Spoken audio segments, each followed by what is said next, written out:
Bom, acabou de anunciar o governo, o ministro Braga Neto, o ministro da Defesa, Braga Neto, convocou a imprensa de maneira urgente ali no Ministério da Defesa para fazer o anúncio dos novos comandantes do Exército, da Marinha e da Aeronáutica.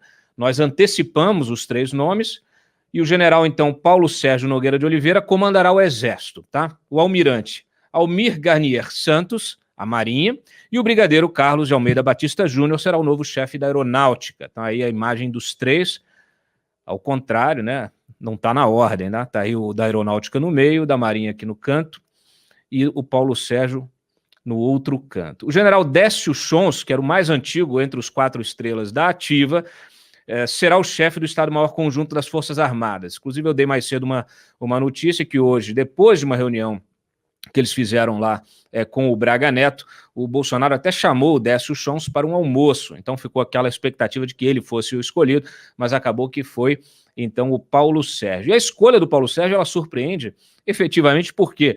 Porque no fim de semana ele deu uma entrevista ao jornal Correio Brasiliense em que relatou as medidas que vem tomando para o enfrentamento da pandemia dentro do Exército. E elas são opostas, absolutamente opostas às medidas tomadas pelo Eduardo Pazuello, pelo governo federal, aquelas defendidas publicamente pelo Jair Bolsonaro até hoje, né? Então, ele fala, na entrevista, ele fala sobre campanhas massivas de conscientização da tropa, medidas de prevenção desde quem está entrando agora como soldado, até, né, desde o soldado ali, o recruta até o general.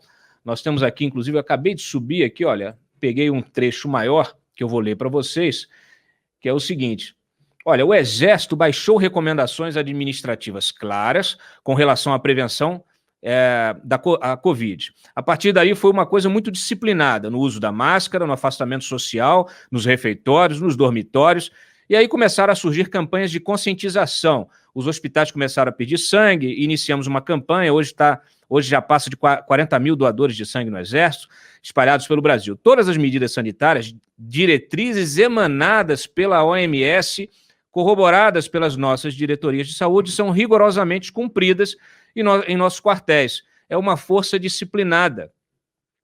Preocupado com a terceira onda, o general disse também que temos de estar preparados no Brasil, não podemos esmorecer, é trabalhar, melhorar a estrutura física dos nossos hospitais, ter mais leitos, recursos humanos para, se vier uma onda mais forte, a gente ter capacidade de reação. E explicou que as campanhas de conscientização viraram uma febre no Exército, assim como as medidas de prevenção, adotadas desde a incorporação dos soldados, o que manteve a taxa de mortalidade em impressionantes 0,13%. Finalizando aqui, olha, agora mesmo estamos recebendo um novo contingente de soldados incorporados. Eles estão com 3 semanas de instrução. São aqueles recrutas que se alistam e todas as medidas sanitárias foram colocadas em prática. Desde a chegada ao quartel até a instrução, à noite, na hora de dormir, é o termômetro na entrada, higienização dos pés, álcool em gel, uso de máscara, distanciamento. Nós testamos praticamente todos os recrutas, quase 90%. E o índice de contaminação foi muito baixo. Os infectados foram isolados, com equipes médicas acompanhando. E em 2020 não tivemos nenhum óbito de soldado incorporado ao Exército. Ou seja, o Pazuello, em vez de tentar ser promovido a 4 estrelas, né, como o Bolsonaro, inclusive, queria, ele deveria ser rebaixado, porque, de fato, está aqui, a ciência vencendo dentro do Exército, né, e, infelizmente, o resto da população ficou absolutamente largada de mão e sofrendo com esta campanha de desinformação promovida pelo presidente da República. A nomeação do Paulo Sérgio, deste general, que acabou de, né, que disse tudo isso aqui, mostra, pelo menos a meu ver aqui a princípio, vou perguntar aqui para o Mário, mas assim, parece que os generais mostraram quem manda, né? O general manda e o capitão obedece. Acho que esse parece ser o resumo da ópera. Né, Mário? O que você está achando? Né? O que esses novos comandantes mostram depois de toda essa crise, depois dessa demissão abrupta do Ministério da Defesa, dos comandantes entregando seus cargos, quer dizer, toda essa crise gerada, os movimentos do Bolsonaro, tudo que ele vinha dizendo publicamente né, quase que diariamente, meu exército, botando o exército no bolso, querendo usar o exército para ameaçar outras instituições, ameaçar governadores, prefeitos que defendem lockdown, e agora o comandante do exército é o sujeito que respeita a ciência e que segue a OMS. Eu queria voltar um pouquinho, porque quando o Bolsonaro pede o cargo para o Fernando Azevedo e Silva, em função muito do Pujol, né, que o Azevedo e Silva não quis lhe dar a cabeça do então comandante do Exército, eu imaginava, eu e a torcida do Flamengo, imaginávamos que o Bolsonaro já tivesse um nome, né, para o comandante do Exército que ele queria substituir. O Azevedo e Silva sai, né, os comandantes se reúnem com os comandantes, depois os comandantes se reúnem, resolvem numa decisão inédita pôr o cargo à disposição, que significa sair. Aí o Bolsonaro faz aquela manobra que muita gente na imprensa caiu, né,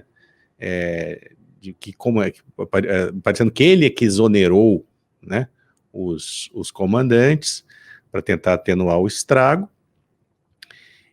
E demorou aí, sim, 24 horas, né? Ele levou 24 horas, pelo menos, um pouco mais, né? Me parece, para decidir quem seriam os comandantes das três forças.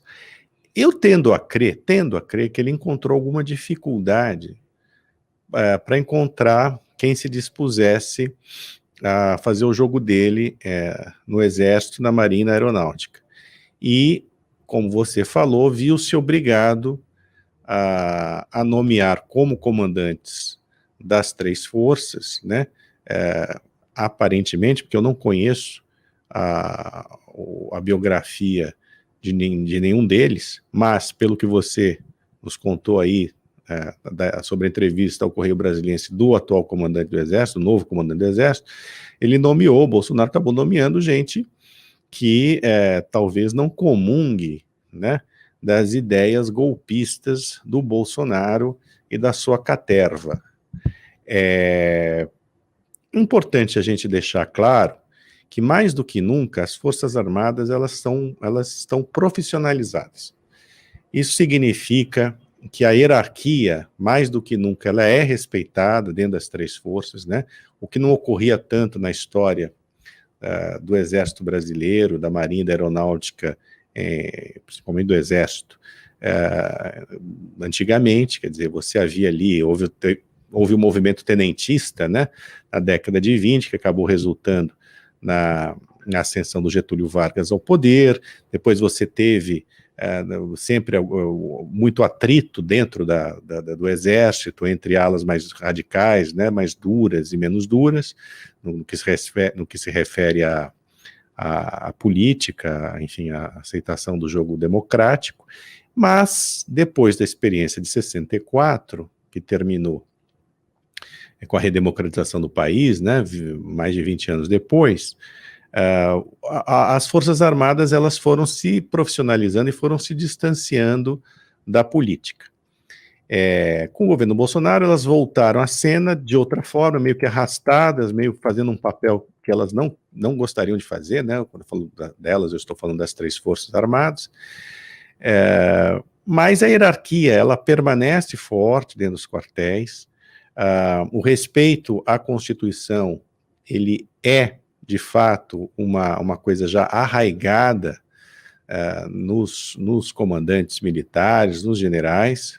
Então, assim, qual é o que eu vejo nessa história toda? Houve uma tentativa, sim, do Bolsonaro de mostrar que quem manda é ele, ameaçar ali, no momento que ele está perdeu um pouco não, perdeu bastante, né?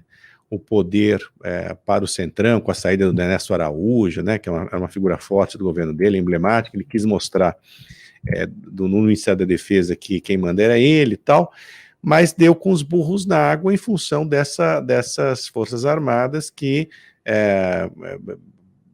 têm um sentimento democrático arraigado e estão muito profissionalizadas. No entanto, eu vejo um risco aí, que é justamente essa infiltração bolsonarista, não apenas nas Forças Armadas, como também nas polícias militares. O Bolsonaro agradou muito, né, as diversas patentes, desde as maiores até as menores, com dinheiro a rodo, né, aumentando o soldo, preservando os militares na reforma da Previdência.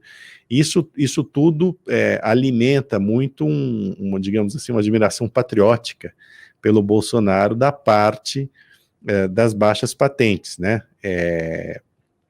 E ele é uma figura oriunda, né, do Exército, um capitão insubordinado. Então, assim, existe ali, o que a gente precisa tomar um certo cuidado é que, apesar de tudo, apesar da hierarquização mais férrea nas Forças Armadas, do sentimento democrático mais arraigado entre os generais, existe ali uma tentativa de infiltração bolsonarista nesse pessoal que usa farda e que tem arma nas mãos. Esse é um risco para o qual nós precisamos permanecer vigilantes.